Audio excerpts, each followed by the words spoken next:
తారీఖున నేను కంప్లైంట్ చేశా. ఆ కంప్లైంట్ మీరు ఏం చేశారో చెప్పండి.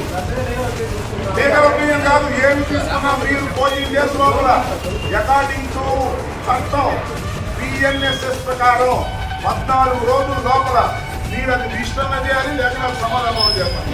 దీనికి సమాధానం చెప్పండి. దీనికి సమాధానం చెప్పండి.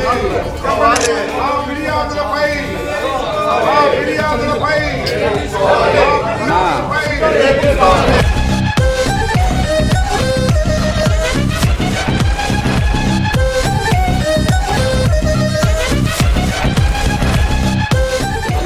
మంత్రిగా ఉండి నేను వచ్చి కంప్లైంట్ ఇస్తే ఆ కంప్లైంట్ మీరు పట్టించుకోకుండా పక్కన పారేస్తే ఏం చేయాలి మిమ్మల్ని? నాకు అర్థం కాల. చట్టం పనిచేస్తుందా లేదా ఈ రాష్ట్రంలో?